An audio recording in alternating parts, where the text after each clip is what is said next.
समीर, आज की कहानी में मोती लाल नेहरू, उनके बेटे जवाहरलाल नेहरू और उनकी बीवियों और उनकी बेटियों का जिक्र रहेगा। और उस जिक्र में उनके यारानों का भी जिक्र रहेगा।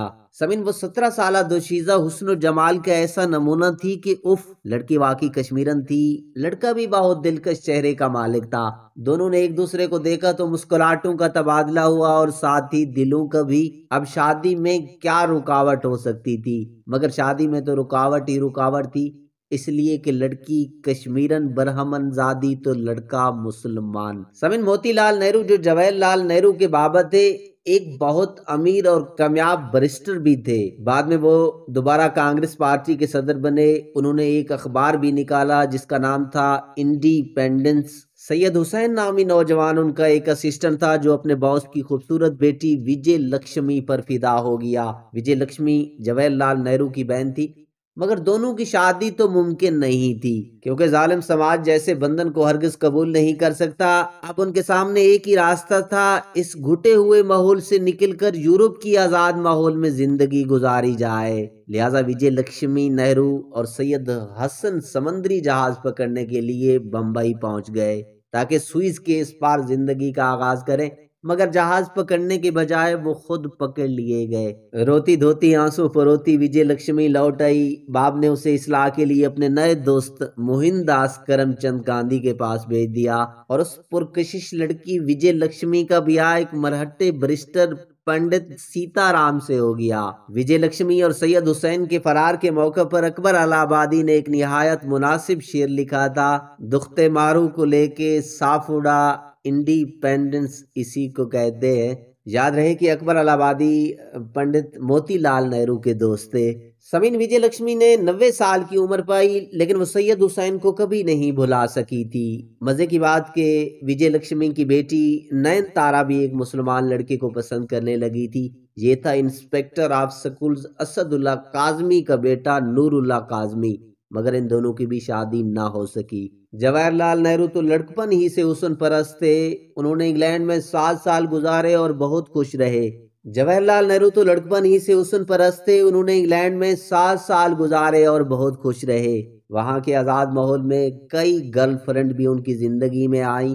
जब मोतीलाल नेहरू को जवाहरलाल नेहरू के खतों के जरिए उन हरकतों का इल्म हुआ तो उन्होंने अपने बेटे को वही नसीहत की जो अकबर अलाहाबादी ने अपने साहबजादे इशरत के लिए की थी कि यूरोप की हसीनों से दिल मत लगाओ और हिंदुस्तान में बिया रचाओ। मोतीलाल नेहरू ने अपने बेटे जवाहरलाल नेहरू को लिखा कि तुम्हारी पत्नी तो सिर्फ कश्मीरी बरहमन लड़की ही हो सकती है।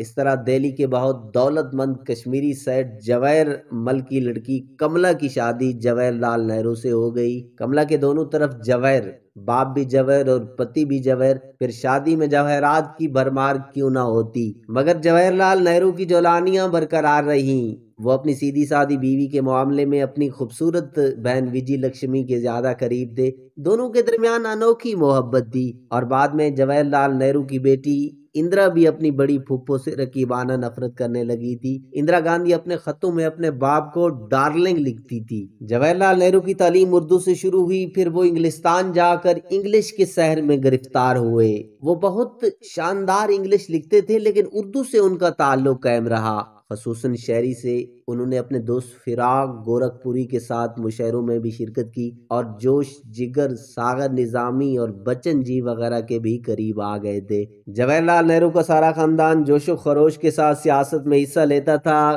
कमला नेहरू बहुत धान पान थी और बीमार भी, फिर भी वो सियासी मुजाहरों में शरीक होती और जान को खतरे में डालती थी। 1930 में वो औरतों के एक जुलूस की रहनुमाई करते हुए अंग्रेज सरकार के खिलाफ नारे लगा रही थी कि उसकी तबीयत खराब हो गई और वो बेहोश होकर तपती धूप में सड़क पर गिर गई। अब यहाँ बनता है एक फिल्मी सीन। एक कॉलेज का हॉस्टल करीब था और लड़के बड़े बेनियाजी से ये जुलूस देख रहे थे। जब कमला नेहरू गिरी तो एक सरफिरा लड़का दीवार से कूदकर आगे बढ़ा, कमला को गोद में उठाकर शेड में ले गया और फौरन उस पर आशिक हो गया। और फिर वो जिंदगी भर उसके करीब रहा और कमला की मौत के वक्त भी मौजूद था। ये था एक पारसी नौजवान फिरोज गांधी, जिसने मशहूर इदारे लंदन स्कूल ऑफ इकोनॉमिक्स में तालीम हासिल की थी। 1936 میں کملا نہرو کا انتقال ہو گیا۔ اس کے کچھ عرصہ بعد کانگریس کا سالانہ اجلاس کراچی منعقد ہوا۔ اس وقت ایک چھوٹی سڑک کملا نہرو کے نام کی گئی۔ مزار قید کے قریب یہ سڑک کملا نہرو روڈ اب بھی موجود ہے۔ کملا نہرو کی رحلت کے بعد فیروز گاندھی ان کی بیٹی اندرا گاندھی کی طرف متوجہ ہوا، کیونکہ بیٹی بھی ماں کی جھلک دکھائی دیتی تھی۔ اندرا گاندھی جو رومانوی ماحول میں جوان ہوئی تھی، فیروز میں کوئی دلچسپی نہیں رکھتی تھی۔ گریو دیو کے اسکول میں اندرا کی ملاقات نوجوان برلاج سینی سے بھی ہوئی تھی، جو فیروز سے زیادہ دلکش تھا۔ یونس خان سے بھی اس کی دوستی تھی، مگر فیروز نے ہمت نہیں ہاری اس امید پر کہ حسینہ مان جائے گی، اور پھر حسینہ واقعی مان گئی۔ اندرا گاندھی جنگ کے زمانے میں جرمن مقبوضہ فرانس کے رنگین علاقے کے مشہور نائٹ کلب میں اوریاں ڈانس دیکھنے گئی تو سیڑھیوں پر فیروز نے اس کا ہاتھ پکڑ لیا۔ اندرا اس کی جسارت پر بہت حیران ہوئی اور اس نے ہاں کر دی۔ جواہر لال نہرو کو جب خبر ہوئی تو وہ بہت ناراض ہوئے، بلکہ اپنے باپ کی طرح جو وجے لکشمی اور سید حسین کی دوستی کو برداشت نہیں کر سکے تھے، اور انہیں اس معاملے میں مہاتما گاندھی جی سے بھی مدد طلب کی تھی۔ گاندھی جی نے بچوں کی طرح کھلکھلاتے ہوئے کہا کہ چھوکرا گجراتی ہے میری طرح اور گاندھی ہے میری طرح، میں تو خوش ہوں۔ اگر چھوکرے کا نام فیروز حسین ہوتا تو شاید بابو اتنے خوش نہ ہوتے۔ جواہر لال نہرو سوچ رہے تھے کہ اندرا سے شادی کرانے کے لیے تو راجے مہاراجے بھی تیار ہیں، فیروز گاندھی کیوں؟ لیکن اندرا گاندھی بھی مضبوط اعصاب کی مالک تھی۔ اس نے غیر دلکش اور غیر ہندو سرپرے گاندھی سے شادی کر ہی لی۔ واضح رہے کہ گاندھی گجرات کے عطر فیروز خاندانوں کے لیے استعمال ہوتا ہے، اور پاکستان میں بھی بہت سے مسلمان گاندھی موجود ہیں۔ اندرا اور فیروز نے بھی ہنی مون منانے کے لیے کشمیر کو منتخب کیا، کیونکہ 1942 میں یورپ جانا ممکن نہیں تھا۔ پہلے ایک فلمی سین کا ذکر ہو چکا ہے، اب وہی سین دوبارہ پیش ہوتا ہے، مگر اداکار مختلف ہیں۔ مارچ 1946 میں جواہر لال نہرو سنگاپور روانہ ہوئے، ماؤنٹ بیٹن اور ایڈوینا سے ملنے کے لیے۔ جواہر لال نہرو اور ایڈوینا کی پہلی ہی ملاقات بڑی ڈرامائی تھی۔ سنگاپور میں بکثرت ہندوستانی موجود تھے۔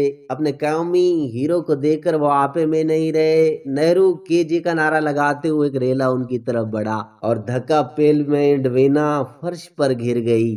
طریق سانس روکے یہ سین دیکھ رہی تھی۔ جواہر لال آگے بڑھا اور بڑے اطمینان سے ایڈوینا یعنی مستقبل کی وائسرینا کو گود میں اٹھا لیا، ٹھیک اسی طرح جیسے فیروز گاندھی نے کملا نہرو کو گود میں اٹھایا تھا، اور فوراً فیروز گاندھی کی طرح حسینہ پر فدا ہو گیا۔ تصویروں میں جواہر لال نہرو اور ایڈوینا ماؤنٹ بیٹن کا ہاتھ پکڑتے نظر آتے ہیں یا کھلکھلا کر ہنستے ہوئے۔ دونوں واقعی ایک دوسرے پر فریفتہ تھے، اور یہ فریفتگی بھارت کے بہت کام آئی۔ ماؤنٹ بیٹن کو اپنی بیوی اور جواہر لال نہرو کے تعلقات کے بارے میں علم تھا۔ ایڈوینا کی بہن میری جواہر لال نہرو سے سخت نفرت کرتی تھی، چونکہ اس نے اس کی بہن کو ہیپناٹائز کر دیا تھا۔ وجے لکشمی اور کرشنا بھی اپنے بھائی کی اس محبت سے بیزار تھی، حتیٰ کہ اندرا بھی اپنے باپ کے مشوقے پر سخت غصے میں تھی۔ جواہر لال نہرو نے تو ایڈوینا کو یہ مشورہ بھی دیا تھا کہ وہ ماؤنٹ بیٹن کی لندن واپسی کے بعد ہندوستان میں جواہر لال نہرو کے ساتھ رہے۔ لندن روانگی کے وقت ایڈوینا نے تو آنسوں کا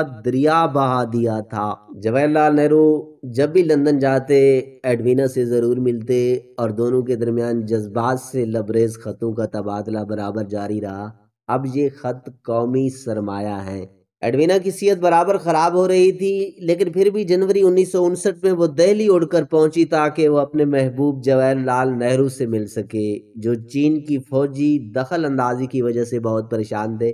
فروری 1960 میں وہ پھر دہلی آئی اور اپنے محبوب سے ملی۔ یہ دونوں کی آخری ملاقات تھی۔ پھر 20 فروری 1960 کو جواہر لال نہرو کے محبت بھرے خطوط کو چومتے اور محبوب کی راہ دیکھتے ہوئے وہ دنیا سے چلی گئی تھی۔